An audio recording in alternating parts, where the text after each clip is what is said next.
Assalomu alaykum hurmatli televizor ko'ruvchilar. Dunyo Uyg'ur qurultayi to'g'ri televiziyasi kundalik xabarlar programmasiga xush keldinglar. Men Hidoyat Musajon. Aziz ko'ruvchilar, tuvanda diqqatinglar bugungi xabarlar programmamizning tafsilotida bo'lsin.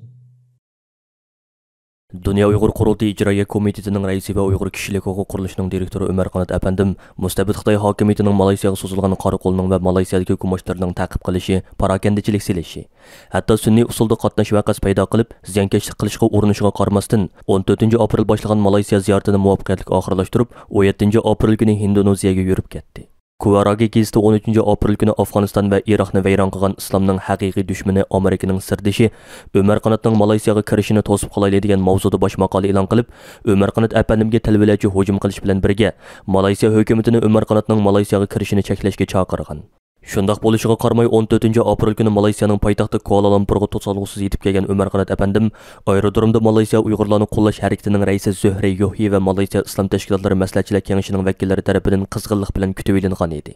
Ömer Qanat apandimning istansimizga bildiruvchi u Kuala Lumpurga yetib kelgan kundan e'tiboran uning orqasiga Xitoy chiroy ba'zi gumonliq insonlar kirib olgan. Hatto ba'zi payloqchilar qilcha tap tortmasdan uning atrofida cho'gilib yurib, uning har bir harakatini video va rasmga tortish orqali Ömer Qanat apandimning ko'zini qo'rqitishga uringan. Bu sababdan Malayziya bexatarlik organlari Ömer Qanat apandimni taklif qilgan. Malayziyadagi islom va ommaviy tashkilotlarning jiddiy talabiga asosan Ömer Qanat apandimga bo'lgan amonlik tadbirlarini alayda kuchaytgan va uni muhofazat qilish uchun uning o'pcho'risiga maxfiy soqchi xodimlarini o'rinlashtirgan. Ömer Qanat apandim 15-aprel kuni Amerikaning Malayziyada turishliq bosh elchisi bilan ko'rishib, bu xil normalsiz hodisalarni inkos qilgandan keyin Amerika bosh elchisi Ömer Qanat apandimning bexatarligiga alayda ko'ngil bo'lib, ba'zi amonlik tadbirlarini yo'lga qo'ygan. Xitoyning Malayziyadagi hukumatchilari shu darajada haddidan oshganki, 17-aprel kuni Ömer Qanat apandim Malayziyaning bir nafar puhrachi kingan soqchisi haydagan mashinasiga o'ldirib, Indoneziyaga safar qilish uchun Kuala Lumpur aerodromiga ketayotganda bir gumonliq mashina Ömer Qanat apandim o'ltirgan mashinaning orqasidan kelib pusgan.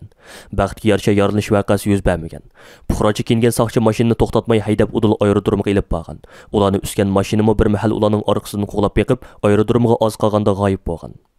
Malayziya soqchi organlari bu voqeadan xabar topgandan keyin Ömer Qanat apandimni qo'g'dash uchun aerodromda uning yeniga maxsus 5 nafar soqchi o'rinlashtirib, toki Ömer Qanat apandim aeroplanga chiqqanga qadar uningga hamroh bo'lgan. 17-aprel Kuala Lumpur aerodromidan stansimizning ziyoratini qabul qilgan Ömer Qanat apandim Xitoyning va uning Malayziyadagi hukumatchilarining asli maqsadining bu xil razil vositalar orqali uni qo'rqitib Malayziya ziyoratidan voz kechirish ekanligini, ammo o'zining bu qitimqi Malayziya ziyoratining aslida kutgandigini bakrak muvaffaqiyatli o'tganligini ta'kidlab o'tgan Ömer Qanat apandim Xitoyning islom allaridagi ta'siri va nufuzining hozirma ham intayin kuchli ekanligini, Uyg'ur davosining islom allaridagi ta'sirchanligini oshirishni o'zining eng asosli kun tartiblarining biri qilgan Dunyo Uyg'ur qurultayining Xitoyning turli tahdid va besimlarga qaramasdan o'zining bu nishoniga yetish uchun yanama g'ayrat va jasorat bilan tirishchanlik ko'rsatadiganligini ifoda qildi. 14-aprel Malayziyaga yetib kelgan Ömer Qanat apandim shu kuni kechda Malayziyadagi ta'sir kuchli ommaviy tashkilotlarning biri hisoblangan Vofiq tashkiloti tomonidan Kuala Lumpur Tanara mehmonxonasida o'tkazilgan va maxsus Uyg'urlar masalasi asos tema qilingan iftor faoliyatiga qatnashgan va iftorga taklif qilingan Malayziyadagi har sazotlarning va yosh aktivistlarining Sharq Turkiston va Uyg'urlar masalasi haqida so'rgan turli savollarga tafsiliy javob bergan. 14-aprel kuni Ömer Qanat apandiyani Kuala Lumpurda Malayziya parlament a'zosi va sobiq yoshlar ministri Said Saddiq apandi bilan ko'rishib, uning Sharq Turkistonning navbatdagi vaziyati va xalqaroning Uyg'ur irqiy qirg'inchiligiga ko'rsatayotgan inkoslari. Shundaqla Dunyo Uyg'ur qurultayining tashabbusi bilan Londonda qurilgan Uyg'ur sud kollegiyasining o'tgan yili 12-oyning 9-kuni e'lon qilgan hukumining asosliq mazmuni haqida ma'lumot va tushuncha berdi. 15-aprel kuni Amerikaning Malayziyadagi bosh elchixonasini ziyorat qilgan Ömer Qanat apandim bosh elchi Megritis apandi va elchixona xodimlari bilan ko'rishib, ularga Malayziyadagi ittifoqdosh tashkilotlarimizning Uyg'ur irqiy qirg'inchiligini to'xtatish uchun Dunyo Uyg'ur qurultayi va Uyg'ur kishilik huquq qurilishi bilan hamkorlashib olib berayotgan faoliyatlari haqida ma'lumot berdi. Shu kuni Ömer Qanat apandiyani Malayziya Tashqi ishlar ministrligining maslahatchisi va Islom allari hamkorlik tashkiloti mustaqil kishilik huquq komitetining komissari Ahmad Azam Abdurahmon apandi bilan ayrim ko'rishib, uning bilan Uyg'ur irqiy qirg'inchiligi masalasini Islom allari hamkorlik tashkilotining kun tartibiga qanday kirgizish va Uyg'urlar masalasida Islom allarini qanday harakatga keltirish qatorliq masalalar ustida tafsiliy muzokara olib bordi. Ömer Qanat apandimning Malayziya ziyorati munosabati bilan 16-aprel kuni Malayziya Musulmon yoshlar tashkiloti ABIM tarafidan Uyg'ur sud kollegiyasi biz nima uchun ko'ngil bo'lishimiz kerak degan temada muhokama yig'ini o'tkazildi. Ömer Qanat apandi bilan birga Malayziyadagi islom va xristian tashkilotlarining mas'ullari, advokatlar va huquqchilarning qatnashida o'tkazilgan mazkur muhokama yig'inida Dunyo Uyg'ur qurultayining tashabbusi va arzi bilan 2020-yil 9-oyda Londonda qurilgan Uyg'ur sud kollegiyasining raisi dangliq advokat Jeffrey Nice apandi to'g'ri orqali Uyg'ur sud kollegiyasining qurilish sababi, o'tkazgan isbot anglash yig'inlari va sud kollegiyasining o'tgan yil 12-oyning 9-kuni chiqargan oxirgi hukumining mazmuni haqida tafsiliy ma'lumot va tushuncha berdi. Ömer Qanat әпәнди yig'inda qilgan so'zda Uyg'ur sud kollegiyasining o'tgan yili 12 oyning 9 kuni Xitoyning Sharqi Turkistonda yurgizayotgan qilmishlari irqiy qirg'inchilik va insoniyatga qarshi jinoyat deb chiqargan hukumining Irlandiya qatorliq ba'zi davlatlarning parlamentlari tarafidan e'tirof qilinganligini, ko'plagan xalqaro tashkilot va organlarning Uyg'ur sud kollegiyasining bu hukumidan muhim qonuniy asos sifatida foydalanayotganligini xotirlatib o'tish bilan birga, Malayziya parlamenti va hukumatining ulardan ulgu ilib, Uyg'ur sud kollegiyasining hukmnomasini qabul qilib, Uyg'ur irqiy qirg'inchiligini to'sib qilish uchun amaliy harakatga o'tishini umid qiladigan ifoda qildi. 16 aprel kuni bo'lsa Malayziyadagi eng chong musulmon tashkilotlarining biri hisoblangan Musulmon yoshlar harakati Abim tashkiloti Ömer Qanat әпәндимнең sharpiga Kuala Lumpurdagi Tama mehmonxonasida maxsus iftor faoliyati uyushtirib, Malayziyadagilar Ramazon oyigacha davom qiladigan Uyg'urlarni qo'llash va qo'g'dash harakatining bu qitimqi iftor faoliyati orqali rasmiy boshlanganligini jakarladi. İftar faoliyatida Uyg'ur irqiy qirg'inchiligini to'sib qilish uchun Xitoyga qarshi harakat ilib berayotgan va Uyg'ur xalqiga yaqindan hissdoshlik qilib kelayotgan Malayziyadagi har qaysi islom tashkilotlari,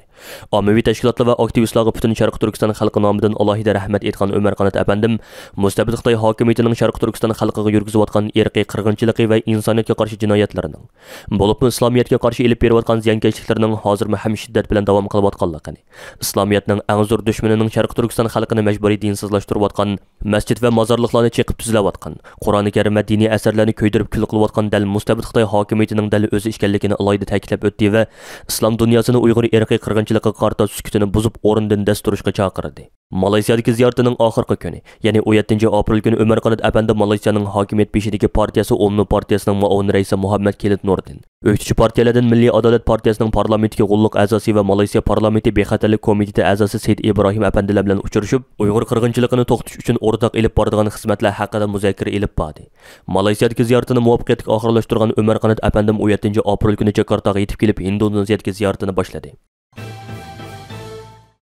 Dünya Uyghur Qurultayı 15 aprel Cuma günü Germaniyaning Köln shahrida insonlikning qonigan yarısı Sharqi Turkiston degan tema ostida cho'ng tipdagi iftor faoliyati uyushtirib, uzun yillardan buyon Dünya Uyghur Qurultayı bilan yaqindan hamkorlashib Sharqi Turkiston davosini moddiy va ma'naviy jihatdan yaqindan qo'llab kelayotgan Germaniyadagi turk islom tashkilotlariga minnatdorlik bildirish bilan birga, ularga mustabid Xitoy hokimiyatining Sharqi Turkiston xalqi ustidan yurgizayotgan irqiy qirg'inchiligi va islomiyatga qarshi ilib berayotgan jinoiy qilmishlar haqida tafsiliy ma'lumot va tushuncha berdi. Dünya Uyghur Qurultayıning raisi Dolqun Aysa әпәнди boshchiligidagi qurultayning markazidagi bir qism mas'ullarining bevosita sohibxonlik qilishi bilan o'tkazilgan mazkur iftor faoliyatiga Germaniya Federal Cumhuriyati Islom Konsiyi, Yevropa Turk Federatsiyoni, G'arbiy Trakiya Federatsiyoni, Yevropa Turk Islom madaniyat jamiyatlari birligi, Yevropa Milliy ko'rish tashkiloti qatorliq nopuzliq turk islom tashkilotlarining asosli mas'ullari, siyosiy arboblar, korxonachilar, shundaqla Gollandiyadagi lager shohidimiz Qalbinur Sidiq va Germaniyaning Myunxen, Karlsruhe, Düsseldorf qatorliq joylarda yashayotgan Uyg'ur qarindoshlarimizdan ko'p sonda kishi qatnashdi. Dünya Uyghur Qurultayı İcraiya Komitetining muavin raisi diniy ulamo Turg'unjon Alovdin әпәндимning riyosatchiligida o'tkazilgan va Qurultay diniy ishlar komitetining mudiri Habibullah Ahad Qorimning Qur'on tilovati bilan boshlangan bu qitimqi iftor faoliyatida oldi bilan Dünya Uyghur Qurultayı tarafidan maxsus Ramazonlik uchun hozirlangan va mustabid Xitoy hokimiyatining Sharqi Turkiston xalqiga yurgizayotgan irqiy qirg'inchiligi va insoniyatga qarshi jinoyatlar yo'ritib berilgan insonlikning qonigan yarısı Sharqi Turkiston degan temadagi turkcha hujjatli film qo'yib berildi. Yuqorqi turk islom tashkilotlarining mas'ullari iftor faoliyatida qilgan so'zlarida kommunist Xitoy hokimiyatining Sharqi Turkiston xalqiga qarshi rahimsizlik yurgizayotgan vahshiyliklarga va islomiyatga qarshi ilib berayotgan dushmanliklarga la'nat o'qish bilan birga, o'zlarining har zaman mazlum Sharqi Turkiston xalqi bilan hamnafas ekanligini, Xitoyning irqiy qirg'inchiligini to'sib qilish uchun butun kuchi bilan tirishchilik ko'rsatadiganligini, shundaqla Dünya Uyghur Qurultayı bilan o'zaro hamkorlik munosabatlarini yanada kuchaytirishga g'ayrat qiladiganliklarini ifoda qilishdi. Dolqun Aysa әпәнди iftorda qilgan minnatdorlik so'zida Sharqi Turkiston xalqiga boshdan oxiri samimiylik bilan ega chiqib kelgan Yevropadagi, jumladan Germaniyadagi turk islom tashkilotlariga cheksiz rahmat aytadiganligini ifoda qilish bilan birga, erkin dunyo musulmonlari bemalol ro'za tutib iftor qilib ibodatlarini qilayotgan bugungidek xosiyatli kunlarda Sharqi Turkiston xalqining diniy e'tiqodidan va musulmoncha yashash huquqidan tamoman mahrum qoldirilganligidan, Vatanimiz Sharqi Turkistonda azon ovozining butunlay bo'g'ilganligidan cheksiz azoblanish his qilayotganligini ta'kidlab o'tish bilan birga, mustabid Xitoy hokimiyatining jiddiy irqiy qirg'inchiligiga duchor bo'layotgan Sharqi Turkiston xalqini bu xavfdan qutqizib qilish uchun butkul islom dunyosining sukutini buzib, o'rnidan dast turishi lozimligini eskartib o'tdi. Ama haykıramayan, sesi kesilmiş kardeşlerinin salamlarını sizlere getirmiş buluyorum. Uzun yıllardan buyon Dünya Uyghur Qurultayı har yillik Ramazon iyidan foydalanib, Yevropadagi, jumladan Germaniyadagi turk islom tashkilotlariga Uyg'urlar masalasini anglitishni odatga aylantirib kelmoqda. Qurultayning bu xildagi iftor faoliyatlari oldimizgi kunlarda Avstriyaning Viyana va Germaniyaning Myunxen shaharlarida davom qiladi. 17 aprel chaqirılgan Dünya Uyghur Qurultayı İcraiya Komitetining kengaytirilgan to'g'ri yig'inida Birlashgan Davlatlar Tashkiloti kishilik huquq oliy komissari Michel Bachelet xonimning oldimizda Sharq Turkistonda ilib boradigan ziyorati mezgilida Ilham To'xti, Yalqin Ro'zi, Qurbon Mahmud, Vahidjon Osman qatorliqlarni o'z ichiga olgan turmalardagi, jazo lagerlaridagi va majburiy emgak maydonlaridagi Uyg'ur sarxillari va boshqa tutqunlar bilan bevosita holda ko'rishni talab qilish, shundaqla uni Birlashgan Davlatlar Tashkiloti kishilik huquq oliy kengashining oldinburun tamomlab bo'lingan,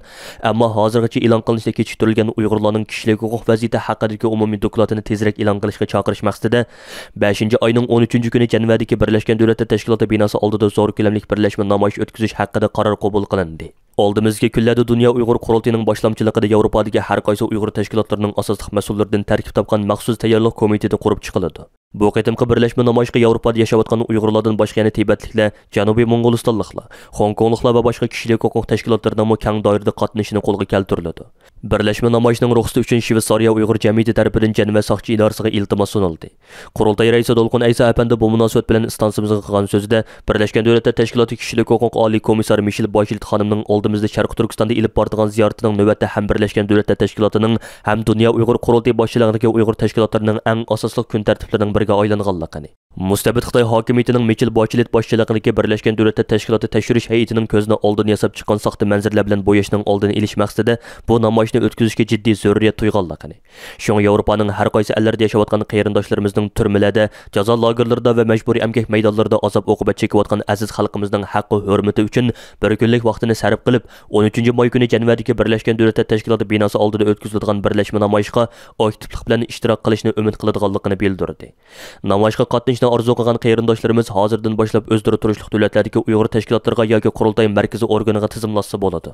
17 aprel yakshanba chaqirilgan va qurultay rahbarlari, qurultay tarkibiga qarindosh tashkilotlarimizning mas'ullaridan bo'lib 80 nafarga yaqin kishi qatnashgan qurultay ijroiya komitetining kengaytirilgan to'g'ri yig'inida so'z qilgan tashkilot rahbarlari qurultayning Janvada namoyish o'tkazish haqidagi qarorini qo'llab-quvvatlaydiganligini ifoda qilishdi. Bu qitimqi kengaytirilgan yig'inda yana qurultay raisi Dolqun Aysa apandi qurultayning o'tgan 2 oydan buyon ilib borgan faoliyatlari haqida, qurultay ijroiya komitetining raisi Umar Qanat apandi o'zining Malayziya va Indoneziyaga boshlatgan ziyorati haqida, qurultayning muavin raisi Parat Yo'rinqoch apandi bo'lsa Dünya Uyg'ur Qurultayining sohibxonligi va har qaysi ellardagi qarindosh tashkilotlarimizning sponsorligida bu yil 5 oyning 26 kunidan 28 kunigacha Germaniyaning Myunxen shahrida chaqiriladigan 2-chi navbatlik Sharq Turkiston Milliy Kengashining tayyorlik xizmatlari haqida ma'lumot berdi. 2-chi navbatlik Sharq Turkiston Milliy Kengashi tayyorlik komitetining istansimizga bildirishicha, hozirga qadar 20 dan ortiq davlatda faoliyat ilib berayotgan 70 dan ortiq Uyg'ur tashkilotining asosli mas'ullari, Uyg'ur tadqiqotchi va olimlar, diniy ulamolar, to'lg'an jamoat arboblari va har so'zatlardan bo'lib, jami 200 nafardan ortiq vakil o'zlarining Germaniyaning Myunxen shahrida chaqiriladigan 2-chi navbatlik Sharq Turkiston Milliy Kengashiga bevosita kelib qatnashadiganligini bildirgan. Dünya Uyg'ur Qurultayi markaziy organi 2-chi navbatlik Sharq Turkiston Milliy Kengashiga qatnashadigan vakillarning tizimligini Germaniya tashqi ishlar ministrligiga yo'llab, ulardan har qaysi ellardan keladigan vakillarga viza jihatdan qulaylik yaratib berishni talab qilgan. Sharq Turkistonlik Qirg'iz lager shoidi O'g'ilbek Turdoxun 13 aprel kuni Washington shahridagi Kommunizm qurbonlari xotira fondining o'rinlashtirishi bilan Amerika davlat majlisida o'tkazilgan guvohlik yig'inida bergan guvohligida Xitoy turmalarida o'rnatilgan kuzatish kameralarining hammasining Heguskin markali kameralar ekanligini, mahbuslarni 24 soat kuzatib turadiganligini oshkorlagan edi. Buning bilan Xitoyning aqliy iqtidorli kameralar orqali Uyg'ur va boshqa millatlarni taqib qamal ostiga ilib, zamonaviy qirg'inchilik yurgizayotganligi texmo ayon bo'lgan edi. Buning turtkisida Angliyadagi bir nazorat qilish organi Xitoyning Daxo shirkatidan Sharq Turkistondagi kishilik huquq jinoyati bilan chetishliqqa boyliqligini surishtirgan. Biologiyalik uchur to'rining 14 aprel kuni bergan xabarda aytilishicha, Angliya biologiyalik farqlantirish va nazorat qilish komissari Feroz Sambiusun Daxo shirkati bozor bo'limining direktoriga xat yozib, bu shirkat ustidan ayblashlarga javob berishni talab qilgan. Bu xatda Daxo shirkatining Sharq Turkistondagi kishilik huquq jinoyatiga chetishliq ekanligi, ya'ni milliondan ko'p Uyg'ur va boshqa millatlarning Daxo shirkati ta'minlagan chiroy tonish iqtidoriga ega kameralar orqali ta'qib va nazorat ostiga ilinganligi ko'rsatilgan. Fransir Samsungning bildirishicha, uning xizmatchi xodimlari Daxo shirkati bilan ko'rishib, bu shirkatning Sharq Turkistondagi ta'qib va nazoratga yantoyoq bo'lib, soqchilarga beiqtidorli kamera va yumshoq detal ta'minlab berganligi, Angliyaga ta'minlangan kameralarning Angliyaning bexatarligi uchun tahdid ekanligi qatorliq masalalarni o'tirg'a qo'ydi ekan. Hurmatli ko'ruvchilar, yuqorida Dünya Uyg'ur Qurultayi to'g'ri televiziyasi kundalik xabarlar programmasini diqqatingizga sundik. Keyin qitimliq programmamizni ko'rishaylik. Ko'rishchaman bo'lgaysizlar. Xayr xo'sh.